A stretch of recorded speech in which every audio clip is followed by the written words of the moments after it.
Have you ever wanted to get involved in real estate development, but didn't know where to begin? Do you think real estate development is only for the large hedge funds or major corporations, the big guys? Or have you done some development in the past and are looking to scale up? If you answered yes to any of these questions, then this podcast is for you. Welcome to the W.I.R.E.D Wealth and Real Estate Development Podcast.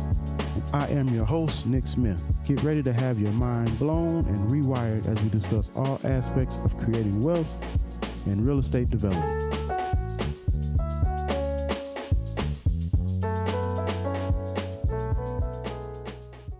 Welcome, everyone, to another episode of the W.I.R.E.D Wealth and Real Estate Development Podcast. I am your host, Nick Smith.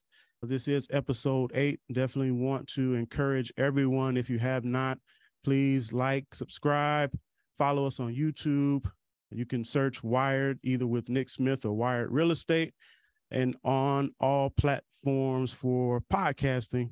Definitely Spotify. We're still working on Apple. There's a process to get onto Apple, so we are still working on that. But definitely appreciate the support and the words of encouragement that I've received regarding the podcast. And today we're going to follow suit and bring some more great content. I have a very special guest with me. It is Mr. Edwin Carrion. He is the God-made millionaire, and we're going to talk about that, I'm sure, on the show. He has an ebook out. The ebook is actually the 9 Secrets for a Successful Life and Business, and he also has a hard book out. It's actually called The Secrets of the Millionaire Gold Buyer. Edwin is a developer. He is an entrepreneur extraordinaire, and I am so elated to have him on this show today. Edwin, how are you, my friend?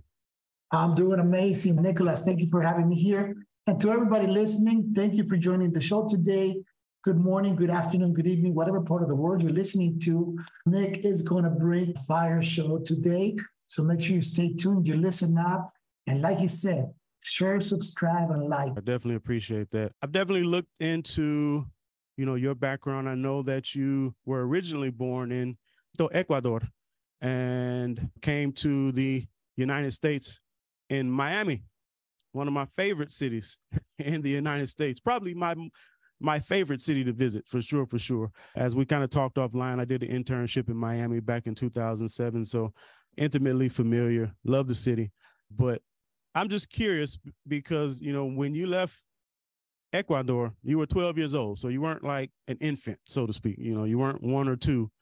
I can imagine me when I was a child. I literally lived in the same childhood home for the first 21 years of my life. My parents moved while I was in college to, our second home.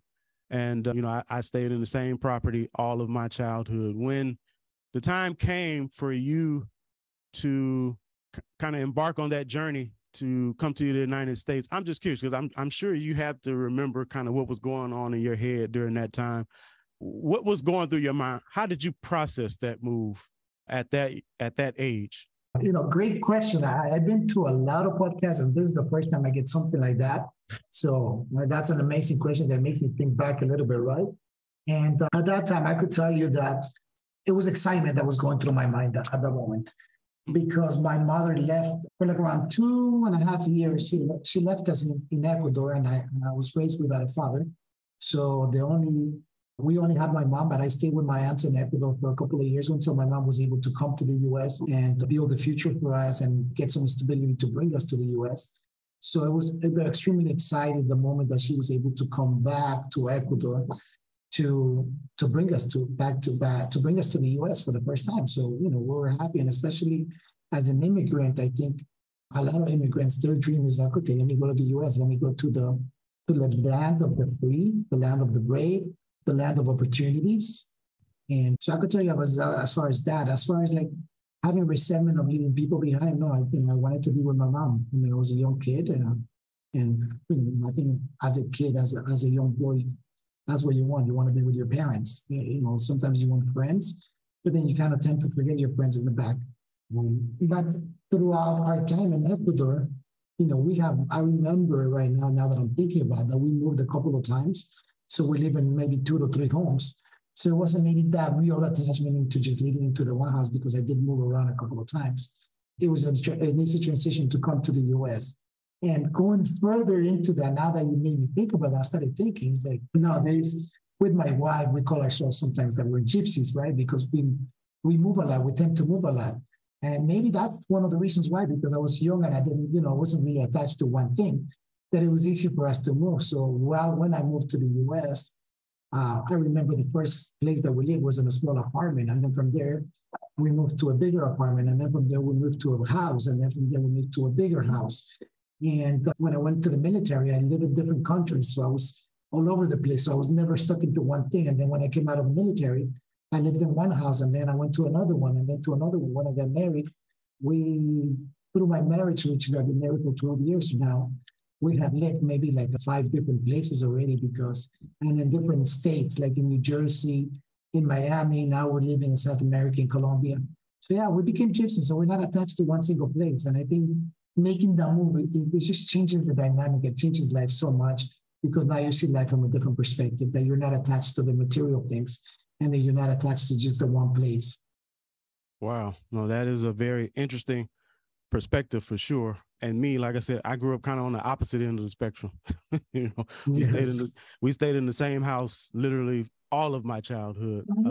And sometimes that does create a sense of, it can be stability, but also stagnation as well, because you get somewhat averse to changing geographical settings. Mine, gratefully and thankfully, I was able to go away to school out of my state, out of my area. And by virtue of that, I was able to do the study abroad experience in Costa Rica and do the internship in Miami and various experiences. So that kind of helped me get out of that box, I definitely believe. But being that you are an immigrant, I read a book. It's by Brian Buffini, and it's called The Immigrant Edge. Don't know if you ever read that one, but it's definitely a good read. That one. But I'm putting it down on my notes. Good deal. I read that book, and he talks, because he's an immigrant from Ireland. He came over kind of as an adult, so to speak, but has one of the largest real estate agent, primarily training platforms and training companies around, but they train more. But he talks about the mindset that a lot of immigrants have when they come to, this country, and how a lot of your, successful or even wealthy individuals in this country come from immigrant backgrounds, and how us as born Americans can kind of take on that mindset. You being an immigrant that came over from Ecuador at that time, why do you think so many immigrants, become a lot more successful, financially, even wealth-wise, than your individuals that are born here in this country? And I could tell you, and I have analyzed them for many years, right? I mean, it's very simple. It's because the immigrants have the need to succeed. The people that are born in the US, they have the want. So when you have the want for something, you can want many things in life, but that doesn't necessarily mean that you have to achieve them. But when you have the need, there's no option, right? It's like, if you're floating in the pool, if you're laying down in the water in the pool, it's like, I just want to float. But if you're drowning, you have the need to float. So you're going to do whatever it takes to make it happen. No, that is so true. And I saw that it even came out when I was in college, when we had a lot of international students that attended the university I went to. I went to Mississippi State University, and we had a lot of students that came from India and China and just various places. And you could just see, a lot of the students that were American, they went to college to party. That's the reality of it. They went to college, get away from parents, and finally get some freedom, and their actions and their grades proved it. Whereas you have people that sometimes had never even stepped foot in this country before, and they came here to succeed academically. And it's just like you said, they had the need. They came here with a focus, with a desire and with a determination that, unfortunately, I think a lot of us that have been born here, we take it for granted. We take the opportunities for granted. Granted, there are still some racial tensions, and there's some racial issues, and there's some economic issues, there's some social issues in our country. But guess what?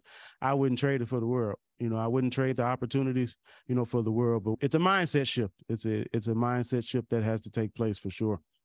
Yes. And I know, look, you're doing a great thing by doing a podcast.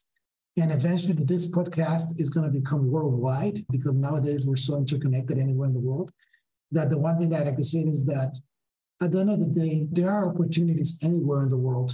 And it's the mindset issue that happens, you know?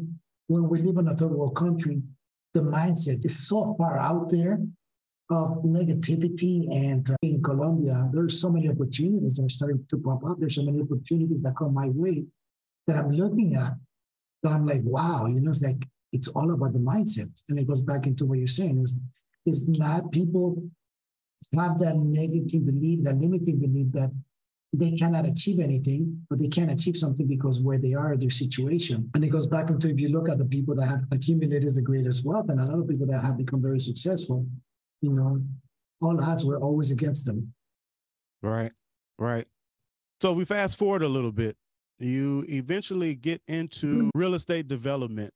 How did that transition take place? Or were you doing something prior to development? Because I know, you know, entrepreneurs always have a mindset. I call it a frame of mind.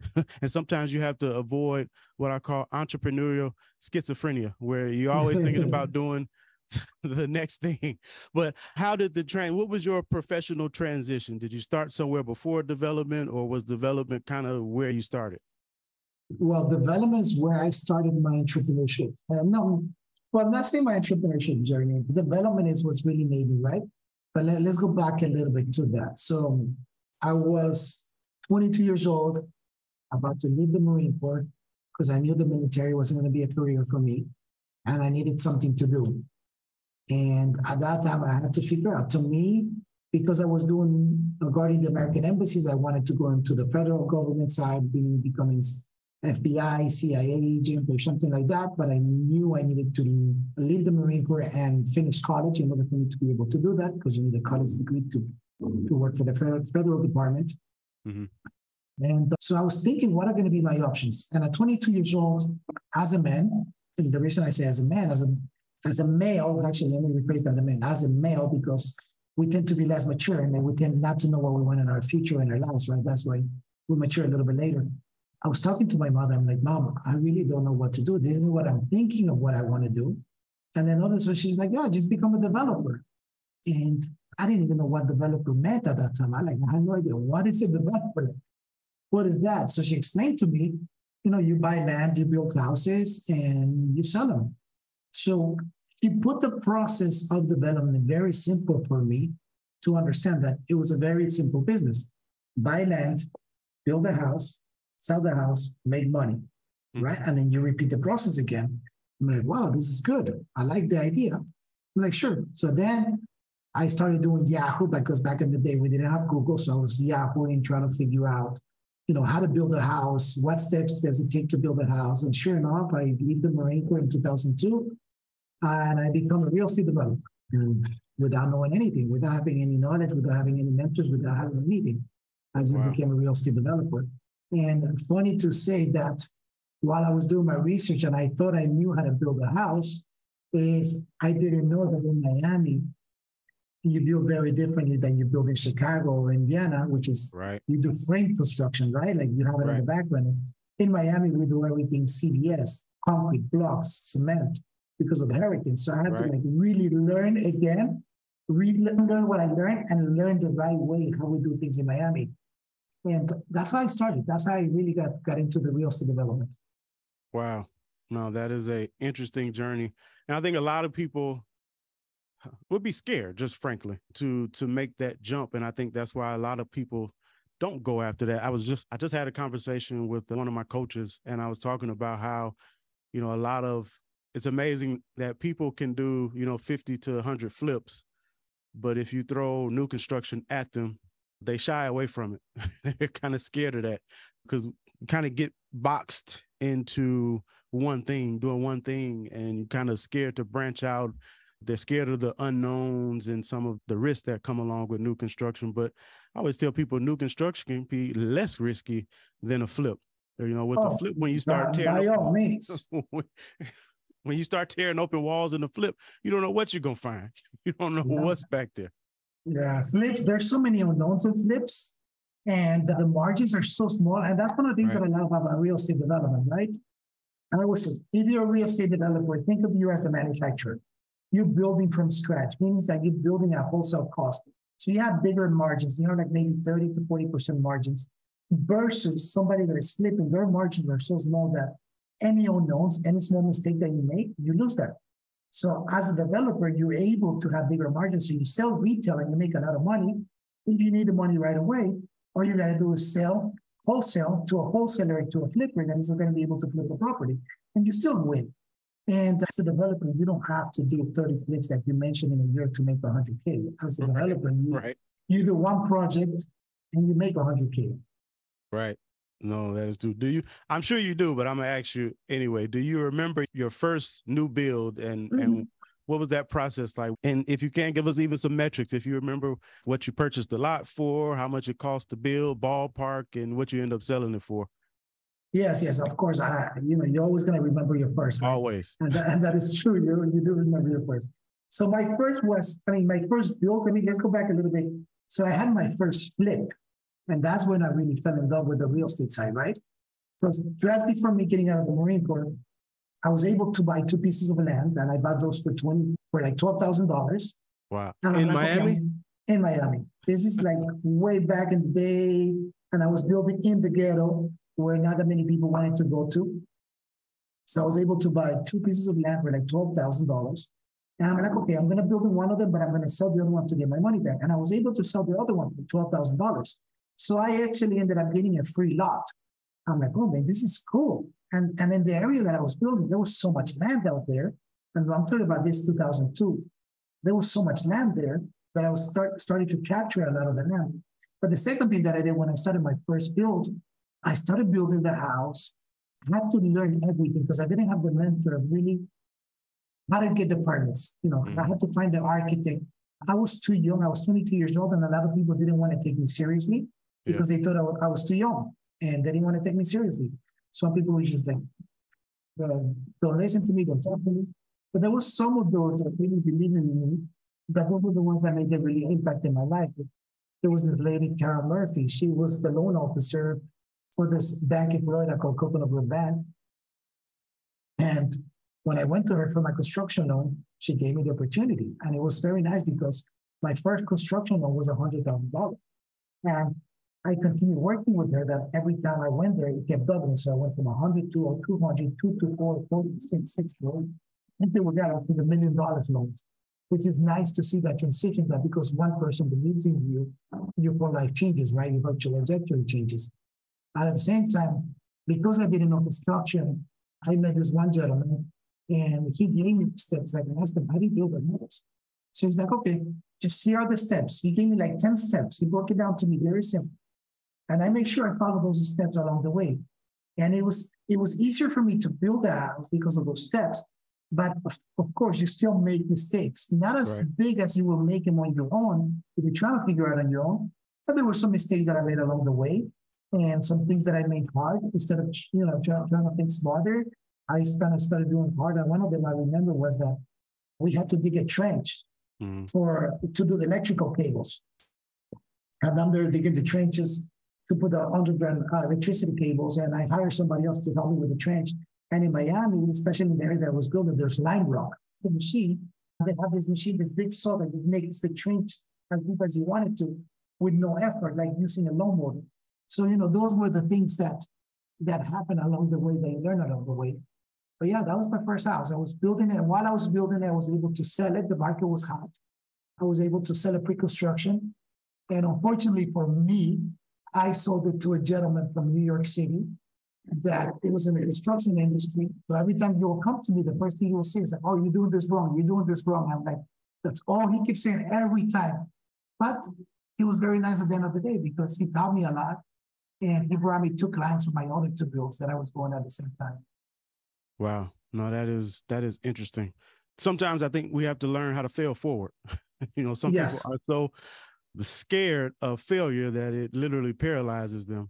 I tell people it's just like me, getting going with this podcast. When I first started, I didn't know anything. I didn't know what a green screen was. I didn't know cameras. I didn't know backgrounds, all of that, but you learn. You learn, and experience is definitely the best teacher. And sometimes it doesn't even have to be your experience, but your experience is that much more vital, and you learn that much more from it, for sure.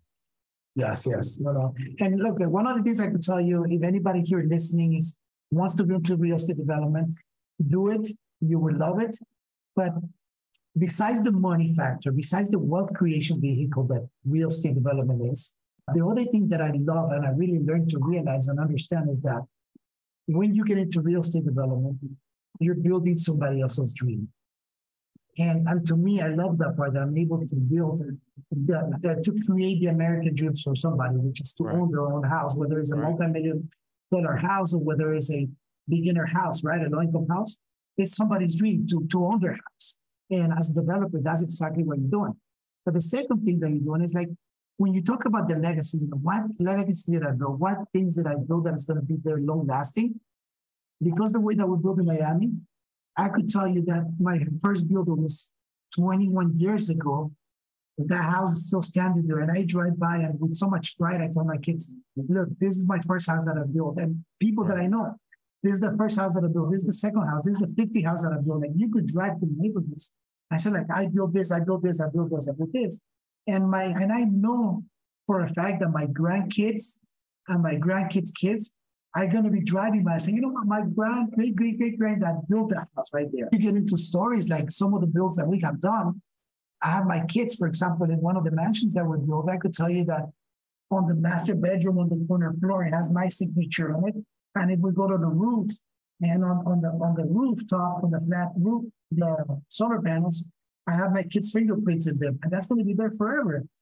Wow. No, that is truly impactful. And it's something I don't think even a lot of developers, people even think about when they think of development, is the long-term effect. I always tell people, developers are literally community transformers. We do it from the ground up, or even if you take a old dilapidated structure that's been vacant for forever, for 20 or 30 years. And if you bring that building back to life, you've literally transformed that community. You've transformed that area by bringing that.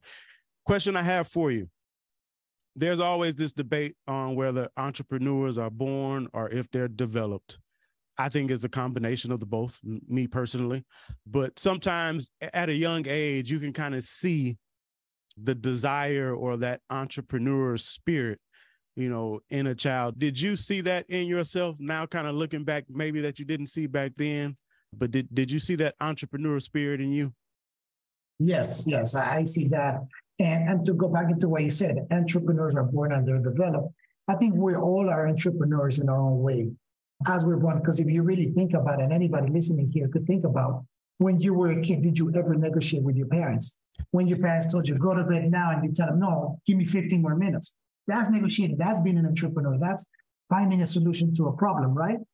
Now, what happens along the way is that we get ingrained into our mindset that, go to school, get good grades, get a good job. And that's been ingrained in a lot of our minds. And it especially is more ingrained based on our income level or, where we're, our houses are upgrading, right? We come from that we have a lot of money, then it's more ingrained. Now versus now, my kids, they understand that to them, there's no such a thing as a job because all they see around them is entrepreneurs. So to them, life is about being an entrepreneur, right? So it's are we born as an entrepreneur? I think we are all born entrepreneurs. Now, have we been set in our mind those limiting beliefs that we cannot be entrepreneurs because we don't know how to survive? Then yes, because being an entrepreneur is tough. It's not easy. It's a roller coaster. You have your ups, you have your downs, you have your ups, you have your downs. It never stops. But if you love roller coasters, then you know what the excitement is about. And to me, I'd rather be on a roller coaster the rest of my life than be on the merry-go-round that has no risk whatsoever, which is being on the hamster wheel of working for somebody else. Now, can you be an amazing employee and give value to an entrepreneur? Yes. And, to me, I love that part because I love working with amazing individuals. I love to have the right team next to me. And I value them nowadays because I know that I wouldn't be where I am if it wasn't because of them. Right. No, 100%. I think even employees, I think some of your best employees are employees that come with an entrepreneur mindset. Yes. Every job that I had, I tried not to ask my boss, before I became full-time entrepreneur. There's some stuff I just tried to figure out on my own. I mean, there's still certain questions I didn't want to bring to them. Not necessarily that I didn't want to be a burden, but I mean, I wanted to use the brain that I had and not always rely on, somebody telling me the answer. Sometimes you have to take the initiative and find answers. And I think we live kind of in a society where we've been programmed to expect people to tell us answers and not for us to utilize our own ingenuity and find answers. And finding answers now is so much easier than it was. I just think back, I'm an 80s baby. So I think back on just, in the 80s, I mean, we didn't have the internet, things like that, all of that at our fingertips, that my 16-year-old son, I mean, it's certain things that are natural to him, at his age that have been natural, that is literally, it's mind blowing to me, as to how far technology has come and in the short period of time. But we have the answers. It's just about taking initiative to get them. Right. No, it's completely true. We all have the answers, but we just have to be willing to risk it, right? Take that risk, take that leap of faith. And I think the biggest things, you start taking more risks, you start taking more action when you have the right mentors in your life, when you have the right people guiding you in your life. And not only that, but when you have the people that really believe in you in order to continue moving forward. And the reason I say that is because I'm big into personal development. I have invested, maybe close to $1 million by now into my personal development. And the reason I have done that is because in order for me to be where I am, you have to invest in yourself. You are the biggest asset, and people don't believe that. They always love to invest in everything else. They like to buy those nice shoes, nice stuff, but they don't invest in themselves, and that's what they're not where they want to be. So when you really start focusing in yourself and investing in you, you realize that you grow. But as you're getting the mentors, you have to realize that not every mentor is going to believe in you. And then when I say that I'm believing in you, and that's what people don't really take action after that, it's because, I have had programs that, they're going to teach me how to flip. But once I finish the program, I wanted, and this is way back in the day when I bought the Culture Sheets program. And this is back, I never had access to him. So if I don't have access to him, how can I take action? And then I was afraid because I was too young. I'm like, maybe this doesn't work. But nowadays, there's so much technology that you have so much access to so many good people that you can help you. And to me, like when I mentor people, what I love to do is I love to invest my money with the people that I mentor. Why? Because I believe in what I teach. If I'm going to teach you real estate development, I want to go on a real estate development project with you. Why? Because I know, number one, you're going to be successful. And number two, that you're going to make me money without me having to work for it. So it's a win-win, right? Right.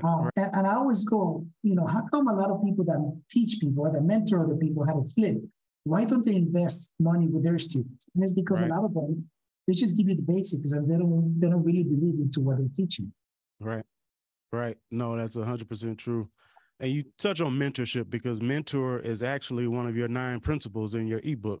Finding a mentor. And I was listening to another podcast the other day, and somebody made David Shands, actually, he runs the Social Proof podcast, which is huge. And, he said we actually should be operating in the middle. We should always be seeking mentors and we should always be doing some mentoring. We should always be in the middle because wherever you are in life, a little bit more and are probably a little bit more seasoned than somebody else. And we should always be willing to pass down information and do some mentoring. And we should also be willing to be mentored, to have that coach. And it's when you talk about the mentorship, the passing down, it's about being a person of value, right? And you just mentioned a minute ago, maybe you could be one of my mentors. Why? Because not necessarily in business or real estate or anything like that, but you could be one of my mentors into what is to being a father of a 16-year-old kid, because my kids are only 12 years old. So you could be my mentor and then tell me, hey, when your kids turn 13, 14, this is what I have to go through. Share that experience with me in order for me to figure out, okay, do I follow this or what do I need to do so I don't make the same mistakes that maybe you made back then, right? So you're right. We could all be mentors to somebody else based on the experience that we have. And it doesn't have to be necessarily business. Right. 100%. So in the development space, what are you actually developing now? What kind of are some of your current projects that you're working on that have you fired up? Okay, so the closest one to breaking ground right now within the next couple of months is going to be an 11 townhouse project that has been on the works for almost 2 years. You said 11 houses? 11 townhouses. Townhouse, yes. Okay, nice. The 11 townhouses. So that's the closest project. Then after that one, once we break ground with that one and we make happy with that one, the next one is we're going to build a mansion, which is around a 10,000 square foot mansion. Wow. And that's like around $12 to $16 million price range.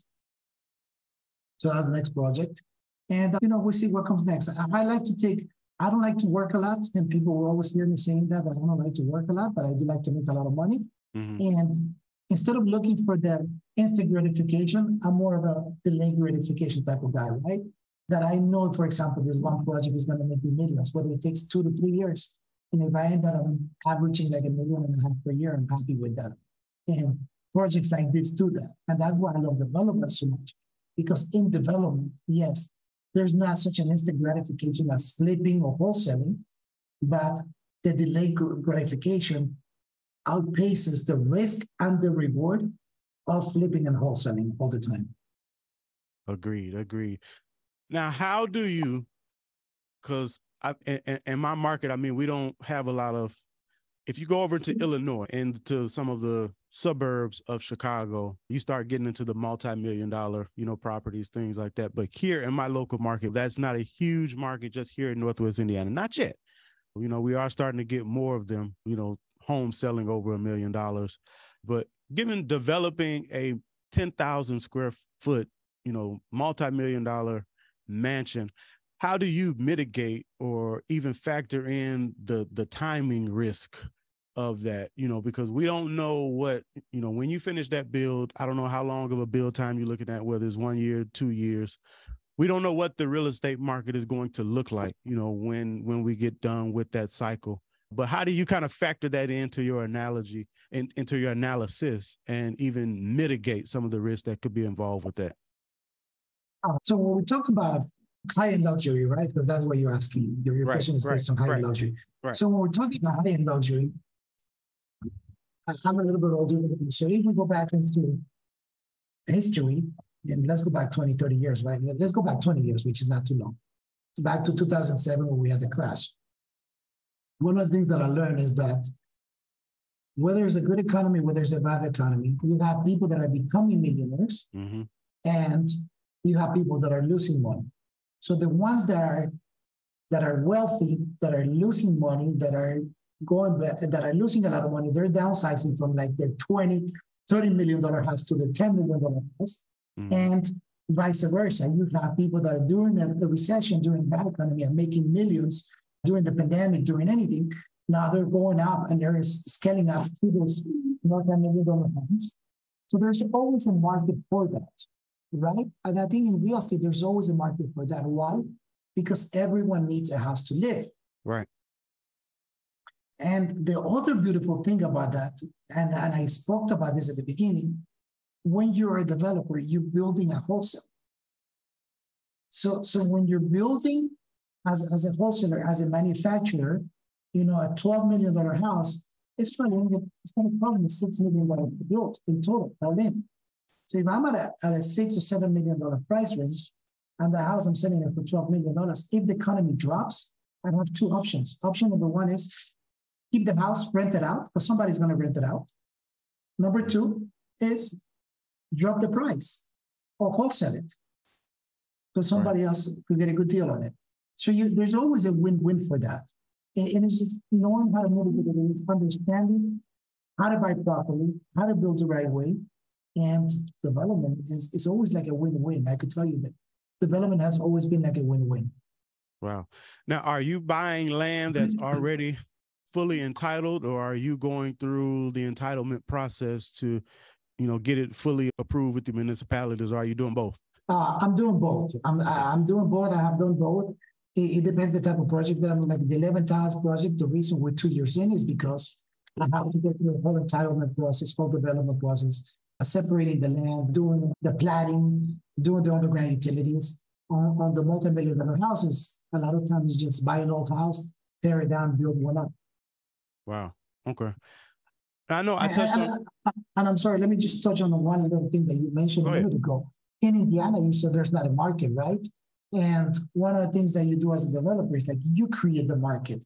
So one of the things that I love to do is I love to create markets. Mm-hmm. I love to go in there and be the first one that is disrupting the market because people tend to follow. And a lot of developers, what they love to do is they love to do custom builds. I love to build on spec. And the reason I love to build on spec is because I'm able to deliver a project faster. I'm able to build it the way that I want, the way that I envision the project. And when people come, they buy because now they see a beautiful project versus being limited to doing something for that one person that is going to change their mind 20, 30 times. Right. Yeah, that definitely could be nerve-wracking, I'm sure. You also have a book, I mentioned this at the beginning, The Secrets of the Millionaire Gold Buyer. Curious, are you still operating that business, one, and how did you even get the inkling to start buying gold? Because I read the book and you outline an entire process on how to identify, the various carats in gold, setting up retail location, having gold parties, things like that. How did that business even come about? Oh, thanks for that. Thanks for reading the book. Thanks for supporting that. Yep. And when I left the Marine Corps, I mentioned I started real estate development. In 2007, I went bankrupt. I had over $20 million worth of assets and I lost everything, completely went bankrupt. And at that moment, I had two choices, right? What do I feel sorry for myself and never make it again, or I need to figure out what to do? And with the grace of God, He put another business opportunity in my life, and it was the gold buying business. And the gold buying business, I started that store with no money out of pocket. I had $300,000 that I had to borrow. I had to raise $300,000 worth of capital. And we took that company to over 14 stores in the United States, created a franchise model. And when I sold that company in 2014, I wrote the book because I wanted to teach people how to create wealth buying and selling precious metals. And I also created a program, a teaching program of, if you don't like reading, okay, now go follow the videos. Go through the videos and learn how to do this, right? So that's how that book came about. It was a way of me putting down my experience in that business, that during a recession, I was able to create wealth, because one of the things that I learned when I went bankrupt is that you have to have a business that is recession-proof, right? And you have to make your business recession-proof. And real estate can be recession-proof if you know how to make it recession-proof, right? Mm-hmm. But you also have to take opportunities when they come around. And the gold buying business is the right business to take advantage of opportunities when we enter a recession. And when we have a good time, when the economy is good, is when you accumulate a lot of your wealth. And that teaches you how to accumulate that wealth. Wow. No, it's before I read your book. I mean, some things you hear people talk about, as far as precious metals, gold, invest in gold, but nobody actually shows you how to do it, and your book definitely does outline, I would say, a relatively simple process, on how to get gold. You even talk about, getting it melted down and selling it to the refiners, things like that. No, so it was definitely eye-opening for me, for sure. Oh, thank you. Appreciate that. Yes. For sure. So as we kind of wrap up our time together, again, I said that I was not going to keep you long on this day. God made millionaire. One of your other 9 principles is faith. Faith is number 1. It's the first principle that you mentioned in that ebook. Why do you think it has become such a rare place for people? And I see it here. It's almost like people try to hide their faith from their business, and they try to hide their business from their faith. Why do you think that is? And how have you been able to, incorporate your faith? And why is your faith so important to you? Okay. So let's go back. Number 1, you said people hiding their faith, right? Mm-hmm. And I think people hide their faith because they're afraid of what other people are going to say. And it just boils down to that. If I talk about my faith in my business, I'm not going to get clients because some clients don't like to talk about faith. Some clients might be non-believers of God or non-believers of the universe, of the energy, whatever you want to call it, right? So they hide because of that, because they don't stand up to what they truly believe in. And it starts with that. The second thing, faith has always been part of my life. And I really started understanding that it's not about having that belief in God. And when I talk about God, like, again, let me just put it out here that I respect everybody believes, everybody's religion. 100%. And it could be, when I talk about God, I'm talking about my God. To you, please look at it. Maybe it could be jihad, it could be Buddha, it could be the universe, whatever you wanted to call it. But when I mention God, means like that's my faith, that's what I believe, right?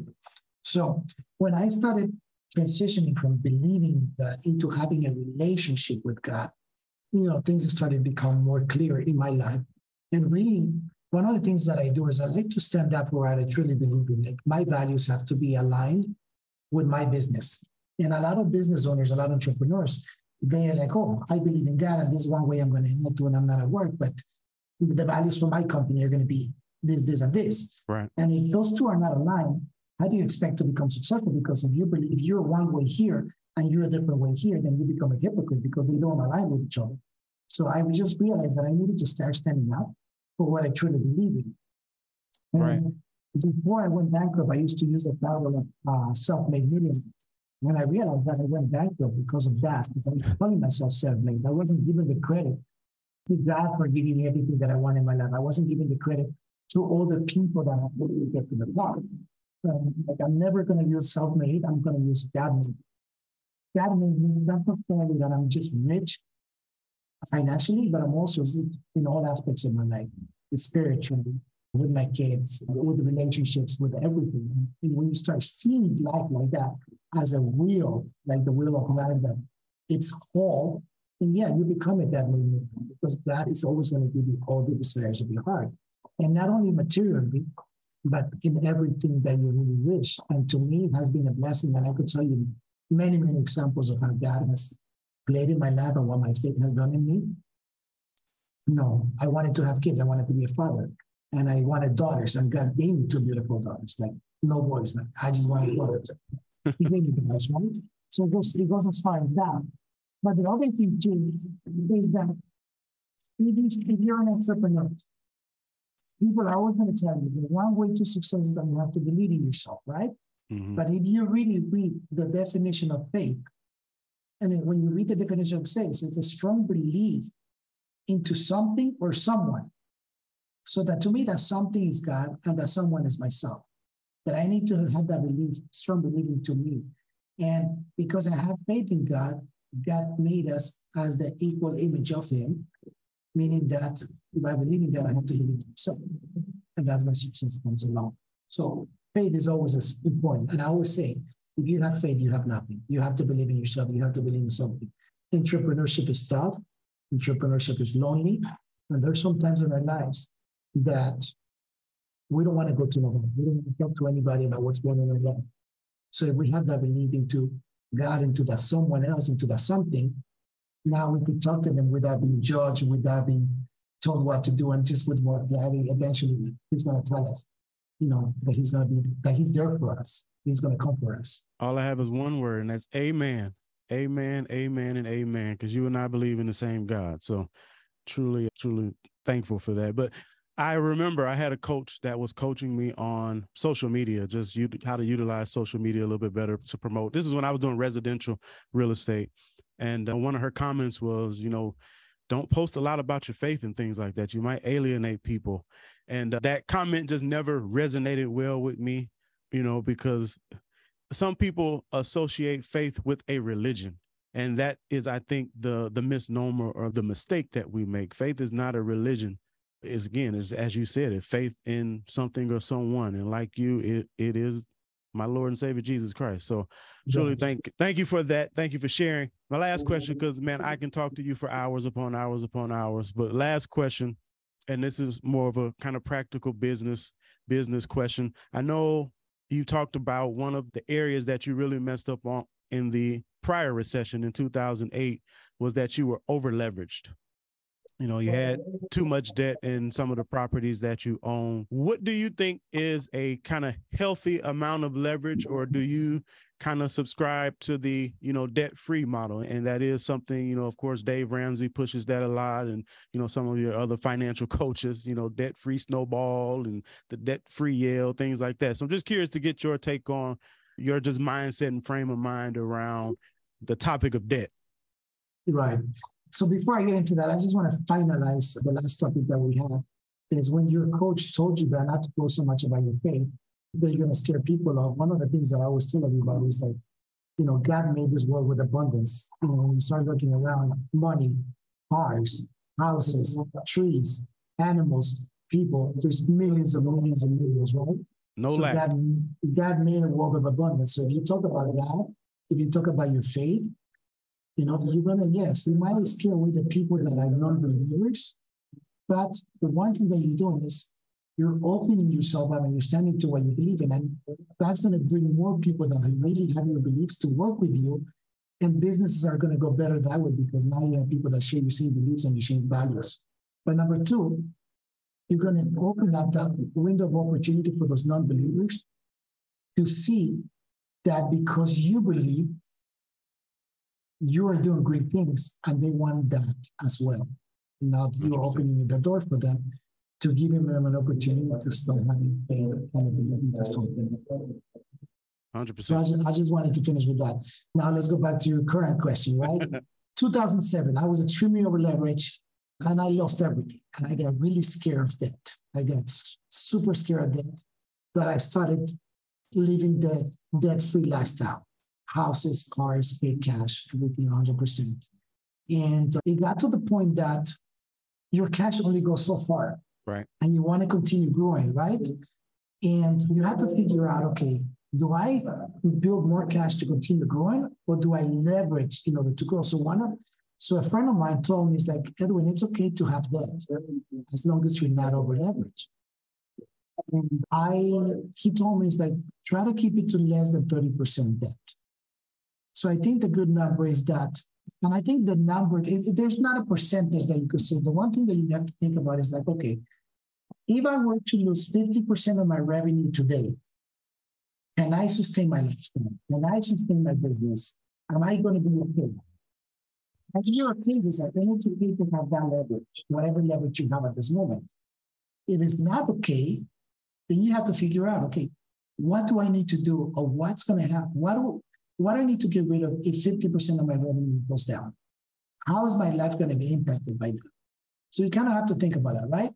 And because it's nice to live a debt-free lifestyle, and I lived it for many years, and I still kind of do. I have very little debt and leverage, but it's like, how is that going to affect, right? Because what happens then when you don't use your credit at all, and unfortunately, the United States is a country that you need debt in order to be somebody. Like I remember, my house was worth over $1 million. I had my cars with, between all the cars combined was worth like $500,000. And I had a bunch of assets and everything else. And I go to the bank to try to buy another house. And I couldn't get a loan. Why? Because I didn't use my credit for 5 years. Wow.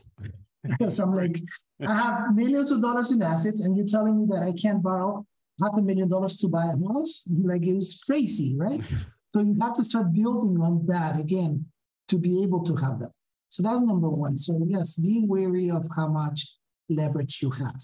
So that is not bad because it helps you grow. But the other thing that I'm going to leave you with today is that if you want to continue growing, if you want to continue scaling your business, the best debt to have is the investor debt. Because when you borrow debt from a bank, the banks don't care about you. And if something happens, they're going to come after you and they're going to take everything you work hard for. Mm-hmm. But if you have investors, they will end up being your business partners because they understand that they're taking a risk with you. Not in whatever you do, but they're taking a risk in you. And if something goes bad, you're going to make your best effort to make it happen for them, to make the best for them.